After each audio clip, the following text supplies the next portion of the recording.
Hello guys, welcome back to capture diary. ಎಲ್ಲರೂ ಹೇಗಿದ್ದೀರಾ? ಎಲ್ಲರೂ ಚೆನ್ನಾಗಿದ್ದೀರಾ ಅಂತ ಭಾವಿಸ್ತಾ ಇದ್ದೀನಿ. ಆ್ಯಂಡ್ ನನ್ನ ಚಾನಲ್ನ ಯಾರೆಲ್ಲ ಸಬ್ಸ್ಕ್ರೈಬ್ ಮಾಡ್ಕೊಂಡು ನೋಡ್ತಾ ಇದ್ದೀರಾ ಅವರಿಗೆಲ್ಲರಿಗೂ ತುಂಬ ಥ್ಯಾಂಕ್ ಯು. ಆ್ಯಂಡ್ ಯಾರೆಲ್ಲ ಸಬ್ಸ್ಕ್ರೈಬ್ ಮಾಡಿಲ್ಲ ಪ್ಲೀಸ್ ಚಾನಲ್ನ ಸಬ್ಸ್ಕ್ರೈಬ್ ಮಾಡ್ಕೊಳ್ಳಿ ಅಂತ ಹೇಳ್ತಾ ಇವತ್ತಿನ ವೀಡಿಯೋನ ಸ್ಟಾರ್ಟ್ ಮಾಡ್ತಾ ಇದ್ದೀನಿ. ಇವಾಗ ಅಂದರೆ ರೈನಿ ಸೀಸನಲ್ಲಿ ಕನಿಲೆ ಅಥವಾ ಕಳಲೆ ಅಂತಾರಲ್ವ, ಅದನ್ನ ಯೂಶ್ವಲಾಗಿ ಎಲ್ಲರೂ ಮಾಡೇ ಮಾಡ್ತಾರೆ. ಮಲೆನಾಡು ಸೈಡ್ ಅಂತೂ ಕಂಪಲ್ಸರಿ ಮಾಡ್ತಾರೆ. ನಮಗಿಲ್ಲಿ ಮಂಗಳೂರು ಸ್ಟೋರಲ್ಲಿ ಏನೆಲ್ಲ ನಮಗೆ ಅಂದರೆ ಮಂಗಳೂರಲ್ಲಿ ಸಿಗುತ್ತೆ ಅದೆಲ್ಲ ಆಲ್ಮೋಸ್ಟ್ ಇಲ್ಲಿ ಸಿಗುತ್ತೆ. ನನಗೆ ಇದು ಕೂಡ ಹಂಗೇ ಮಂಗಳೂರು ಸ್ಟೋರಲ್ಲಿ ಸಿಕ್ತು. ಸೊ ಅದನ್ನ ತಗೊಂಬಂದು ಈ ಥರ ತಿನ್ನಾಗಿ ಅದನ್ನ ಕಟ್ ಮಾಡಿ ಇಟ್ಕೋತಾ ಇದ್ದೀನಿ. ಇದನ್ನೇ ಈ ಥರ ಕಟ್ ಮಾಡಿಕೊಂಡು ಆಲ್ಮೋಸ್ಟ್ 2 ಡೇಸ್ ಅಥವಾ 1.5 ಡೇಸ್ ಈ ಥರ ನೀರಲ್ಲಿ ಇಡ್ತಾರೆ. ನಾನು ಬಂದು 1.5 ಡೇ ಇಟ್ಟಿದ್ದೆ. ಚೆನ್ನಾಗಿ ವಾಶ್ ಮಾಡಿಕೊಂಡು ನೀರು ಹಾಕ್ಬಿಟ್ಟು ಇಡಬೇಕು. ಬಟ್ ಅದನ್ನೇನೆಂದರೆ 2 ಅವರ್ಸ್ ಒಂದು ಸಲ ವಾಶ್ ಮಾಡ್ಕೊಂಡು ನೀರು ಚೇಂಜ್ ಮಾಡ್ಕೊಂಡು ಎತ್ತಿಡಬೇಕು. ಮುಂಚೆಲ್ಲ ನಮ್ಮೂರಲ್ಲಿ ಏನು ಮಾಡ್ತಾಯಿದ್ರು ಅಂದರೆ, ಮೇ ಬಿ ಇವಾಗ ಕೂಡ ಮಾಡ್ಬೋದು, ನನಗೆ ಗೊತ್ತಿಲ್ಲ. ಏನಂದರೆ ಇದನ್ನ ಈ ಥರ ಕಟ್ ಮಾಡಿ ಚೆನ್ನಾಗಿ ಬಟ್ಟೆಲಿ ಕಟ್ಬಿಟ್ಟು ನೀರು ಹರಿದೋಗುತ್ತಲ್ವ, ಅಂದರೆ ನದಿ ಇರುತ್ತಲ್ಲ ಚಿಕ್ಕದು, ಸೊ ಅದರಲ್ಲಿ ಈ ಥರ ಬಟ್ಟೆಲಿ ಕಟ್ಟಿಡ್ತಾಯಿದ್ರು. ಸೊ ನೀರು ಬಂದಂಗೆ ಅದು ವಾಶ್ ಮಾಡ್ದಂಗೆ ಆಗುತ್ತಲ್ವ, ಸೊ ಅದು 1 ಡೇ ಹಂಗೆ ಅಲ್ಲೇ ಬಿಡ್ತಾಯಿದ್ರು. ನೆಕ್ಸ್ಟ್ ಅದರ ಬಂದು ತಗೊಂಬಂದು ಯೂಸ್ ಮಾಡ್ತಾಯಿದ್ರು. ಬಟ್ ನಮ್ಗೆ ಆ ಥರ ಆಪ್ಷನ್ ಇಲ್ಲ ಅಲ್ವಾ ಇಲ್ಲಿ, ಸೊ ನಾವು ಈ ಥರ ಮಾಡ್ಕೋಬೋದು.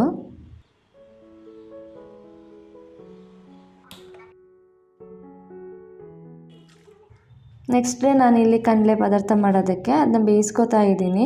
ಸ್ವಲ್ಪ ಉಪ್ಪು ಹಾಕ್ಕೊಂಡು ಸ್ವಲ್ಪ ಅದಕ್ಕೆ ಬೇಯಿಸುವಾಗ ಒಂದು ಸ್ವಲ್ಪ ಅರಿಶಿನ ಕೂಡ ಹಾಕ್ಕೋಬೇಕು. ಅರಿಶಿನ ಹಾಕ್ಕೊಂಡು ಅದನ್ನ 70% ಅಷ್ಟು ಬೇಯೋದಕ್ಕೆ ಬಿಡ್ತಾ ಇದ್ದೀನಿ ನಾನಿಲ್ಲಿ.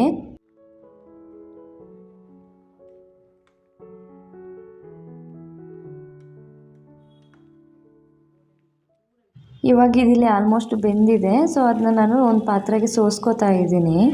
ನೆಕ್ಸ್ಟ್ ಇಲ್ಲಿ ನಾನು ಮಸಾಲೆಗೆ ಬ್ಯಾಡಗಿ ಮೆಣಸು, ಕೊತ್ತಂಬರಿ, ಜೀರಿಗೆ, ಮೆಂತ್ಯ, ಕಾಯಿ ತುರಿ, ಟೊಮೆಟೊ, ಆನಿಯನ್, ಹುಣಸೆಹಣ್ಣು ನಾರ್ಮಲಾಗಿ ಯಾವತ್ತೂ ಯಾವ ಥರ ಮಾಡ್ತೀನಿ ಅದನ್ನು ಹಾಕ್ಕೊಂಡು ಪೇಸ್ಟ್ ಮಾಡಿಕೊಂಡೆ. ನೆಕ್ಸ್ಟು ಈ ಪದಾರ್ಥಕ್ಕೆ ಏನಂದರೆ ಕನಿಲೆ ಅಂದರೆ ಬಾಡಿಗೆ ತುಂಬ ಹೀಟ್ ಅಂತಾರೆ.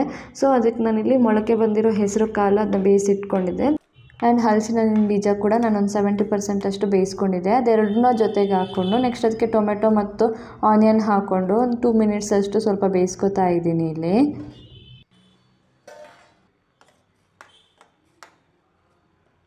ಸೊ ಇದು ಇವಾಗ ಬೆಂದ ನಂತರ ಮತ್ತೆ ಅದಕ್ಕೆ ಕನಲೆನ ಹಾಕ್ಕೊಂಡು, ಕನಲೆ ನಾನು ಆವಾಗಲೇ 70% ಬೇಯಿಸ್ಕೊಂಡಿದ್ದೆ ಅಲ್ವ, ಸೊ ಇವಾಗ ಚೆನ್ನಾಗಿ ಬೇಯೋ ತನಕ ಅದನ್ನ ಬೇಯೋದಕ್ಕೆ ಬಿಡ್ತಾ ಇದ್ದೀನಿ.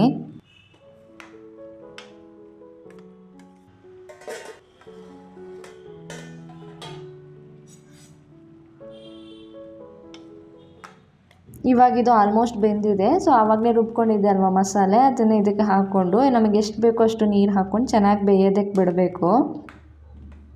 ನಿಮಗೆ ಸಾಲ್ಟ್ ಬೇಕಂದರೆ ನೀವು ಇವಾಗ ಆ್ಯಡ್ ಮಾಡ್ಕೋಬೋದು. ಆವಾಗಲೇ ನೀವು ಅದನ್ನ ಬೇಯಿಸ್ಕೊಳ್ಳೋವಾಗ ಹಾಕ್ಕೊಂಡಿರ್ತೀರಲ್ವ, ಅದು ಕಮ್ಮಿ ಆಯಿತು ಅಂದರೆ ಇವಾಗ ನೀವು ಹಾಕ್ಕೊಂಡು ಅದನ್ನ ಚೆನ್ನಾಗಿ ಬೇಯೋದಕ್ಕೆ ಅಂದರೆ ಚೆನ್ನಾಗಿ ಬಾಯ್ಲ್ ಆಗೋದಕ್ಕೆ ಬಿಡಬೇಕು.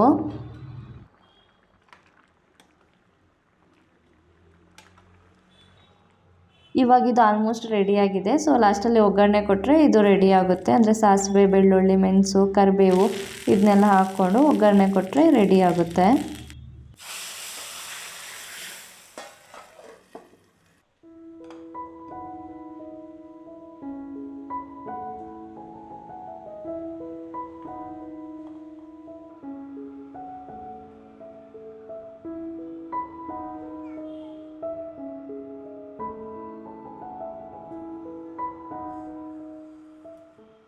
ಕನಿಲೆ ಜೊತೆ ಹಲಸಿನ ಹಣ್ಣಿನ ಕಡುಬು ಅಥವಾ ಮಂಗಳೂರು ಸೈಡಲ್ಲಿ ಗಟ್ಟಿ ಅಂತಾರೆ, ಅದನ್ನ ಮಾಡ್ಕೊಳ್ಳೋಣ ಅಂತೇಳಿ ನಾನಿಲ್ಲಿ ರೆಡಿ ಮಾಡ್ಕೋತಾ ಇದ್ದೀನಿ.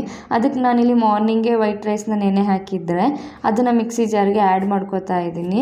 ದೆನ್ ರುಬ್ಬಕ್ಕೆ ಎಷ್ಟು ಬೇಕೋ ಅಷ್ಟು ನೀರು ಆ್ಯಡ್ ಮಾಡಿಕೊಂಡು ಒಂದು 6-7 ಅಷ್ಟು ಪೆಪ್ಪರ್ ಆ್ಯಡ್ ಮಾಡ್ಕೊಂಡಿದ್ದೀನಿ. ದೆನ್ 1-2 ಏಲಕ್ಕಿ ಇದನ್ನು ಆ್ಯಡ್ ಮಾಡಿಕೊಂಡು ರುಚಿಗೆ ಎಷ್ಟು ಬೇಕೋ ಅಷ್ಟು ಉಪ್ಪು ಹಾಕ್ಕೊಂಡು ರುಬ್ಕೋತಾ ಇದ್ದೀನಿ. ಸ್ವಲ್ಪ ಗಟ್ಟಿಯಾಗಿ ರುಬ್ಕೋಬೇಕು. ಬಟ್ ನಾನಿಲ್ಲಿ ಮಿಕ್ಸಿಯಲ್ಲಿ ರುಬ್ಕೊಂಡಿರೋದ್ರಿಂದ ನನಗೆ ತುಂಬ ಗಟ್ಟಿ ರುಬ್ಬೋದಕ್ಕಾಗಿಲ್ಲ. ಬಟ್ ನೀವು ಗ್ರೈಂಡರಲ್ಲಿ ರುಬ್ಕೋತೀರಾ ಅಂದರೆ ಸ್ವಲ್ಪ ಗಟ್ಟಿಯಾಗಿಯೇ ರುಬ್ಕೊಳ್ಳಿ. ದೆನ್ ನಾನು ಹಲಸಿನನ್ನು ಸಪ್ರೇಟಾಗಿ ರುಬ್ಕೊಂಡಿದ್ದೆ. ನಾನಿಲ್ಲಿ 1 ಟೈಮಲ್ಲ ಆಲ್ಮೋಸ್ಟ್ 3 ಟೈಮ್ ರುಬ್ಕೊಂಡಿದ್ದೀನಿ. ಸೊ ಅದನ್ನು ಆ್ಯಡ್ ಮಾಡ್ತಾ ಇದ್ದೀನಿ. ಬಟ್ ನಾನು ತುಂಬ ಹಾಕಿದ್ದೆ. ಆ್ಯಕ್ಚುಲಿ ಹಲಸಿನ ಹಣ್ಣು ಕೂಡ ತುಂಬಾ ಸ್ವೀಟಾಗಿತ್ತು.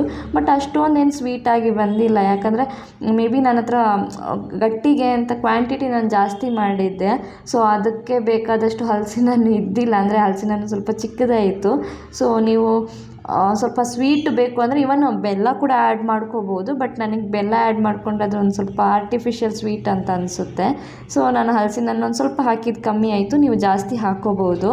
ಹಾಕ್ಕೊಂಡು ಇವನ್ ಕೋಕೋನಟ್ ಬೇಕಂದರೆ ಕೋಕೋನಟ್ ಕೂಡ ಆ್ಯಡ್ ಮಾಡ್ಬೋದು. ಸೊ ನಾನಿಲ್ಲಿ ಬಾಳೆಲೆ ತಂದು ಅದನ್ನ ನೀಟಾಗಿ ಒದ್ದೆ ಮಾಡಿಬಿಟ್ಟು ಒರೆಸ್ಕೋತಾ ಇದ್ದೀನಿ. ಒರೆಸ್ಕೊಂಡಾದ ನಂತರ ಅದನ್ನ ನಾನು ಇಲ್ಲಿ ಸ್ವಲ್ಪ ಬಾಡಿಸ್ಕೋತಾ ಇದ್ದೀನಿ. ಇಲ್ಲಾಂದರೆ ಅದು ಫೋಲ್ಡ್ ಮಾಡಬೇಕಾದ್ರೆ ಇದು ಬೇರೆ ಎಲೆ ಬೆಳೆದಿತ್ತು. ಸೊ ಎಲೆತ್ತಾದರೆ ಪರವಾಗಿಲ್ಲ, ಫೋಲ್ಡ್ ಮಾಡೋಕ್ಕಾಗುತ್ತೆ. ಬಟ್ ಬೆಳೆದಿರೋ ಎಲೆ ಆದರೆ ಅದು ಫೋಲ್ಡ್ ಮಾಡುವಾಗ ಹರಿದೋಗುತ್ತೆ. ಸೊ ಅದಕ್ಕೆ ಈ ಥರ ನಾವು ಒಲೆ ಮೇಲೆ ಸ್ವಲ್ಪ ಬಾಡಿಸ್ಕೋಬೇಕು. ಸೊ ಅವಾಗ ಫೋಲ್ಡ್ ಮಾಡೋವಾಗ ಅದು ಕಟ್ಟಾಗೋದಿಲ್ಲ.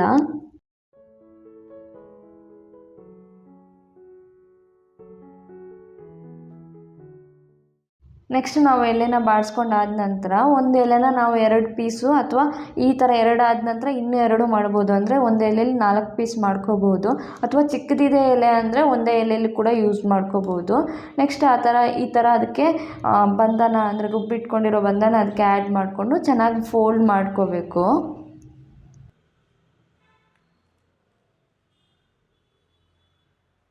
ಫೋಲ್ಡ್ ಮಾಡಿದ ನಂತರ ನಾವು ಈ ಥರ ಸ್ಟೀಮರಲ್ಲಿ ಇಟ್ಕೊಂಡು ಬೇಯಿಸ್ಕೊಂಡ್ರೆ ಒಂದು ಆಲ್ಮೋಸ್ಟ್ 1/2 ಅವರ್ 45 ಮಿನಿಟ್ಸ್ ಅಷ್ಟು ಬೇಯಿಸ್ಕೋಬೇಕು. ನಾನಿಲ್ಲಿ ಅದರಲ್ಲಿ ಪೂರ್ತಿಯಾಗಿ ಫುಲ್ಲಾಗಿ ಮಾಡಿದ್ದೆ. ಸೊ ನನಗೆ ಜಾಸ್ತಿನೇ ಟೈಮ್ ತಗೊಂತು. ಅಷ್ಟರ ತನಕ ಬೇಯಿಸ್ಕೊಂಡ್ರೆ ಹಲಸಿನ ಹಣ್ಣು ಕಡುಬು ಅಥವಾ ಗಟ್ಟಿ ಏನಂತಾರೆ ಇದು ರೆಡಿಯಾಗಿರುತ್ತೆ.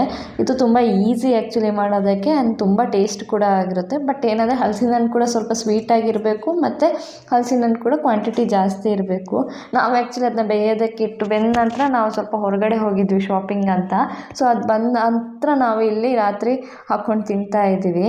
ಆ್ಯಂಡ್ ಇವನ್ ಇದು ಒಂದು 2 ಡೇಸ್ ಇಟ್ಟರೆ ಕೂಡ ಹಾಳಾಗೋದಿಲ್ಲ. ಅಂದರೆ ಅದನ್ನ ಬಿಸಿ ಮಾಡಬೇಕು ಅಂತಲೂ ಇಲ್ಲ. ಇಡ್ಲಿ ಥರ ನಾವು 2 ಡೇಸ್ ಎಲ್ಲ ಇಟ್ಟರೆ ಇದು ಹಾಳಾಗೋದಿಲ್ಲ. ಇನ್ನೇನು ಹಲಸಿನ ಹಣ್ಣು ಸೀಸನ್ ಮುಗಿತಾ ಬಂತು ಮತ್ತು ಕಣಿಲೆ ಸೀಸನ್ ಸ್ಟಾರ್ಟ್ ಆಗ್ತಾ ಬಂತು. ಸೊ ಇದೆರಡನ್ನೂ ಒಂದು ಸಲ ಟ್ರೈ ಮಾಡಿ ಅಂತ ಹೇಳ್ತಾ ಈ ವಿಡಿಯೋನ ನಾನು ಇಲ್ಲಿಗೆ ಎಂಡ್ ಮಾಡ್ತಾ ಇದ್ದೀನಿ. ಈ ವಿಡಿಯೋ ನಿಮಗೆ ಇಷ್ಟ ಆದರೆ ಪ್ಲೀಸ್ ನೀವು ಸಬ್ಸ್ಕ್ರೈಬ್ ಮಾಡ್ಕೊಳ್ಳಿ ಮತ್ತು ಫ್ರೆಂಡ್ಸ್ ಆ್ಯಂಡ್ ಫ್ಯಾಮಿಲಿ ಜೊತೆ ಶೇರ್ ಮಾಡಿ ಅಂತ ಹೇಳ್ತಾ ಬಾಯ್.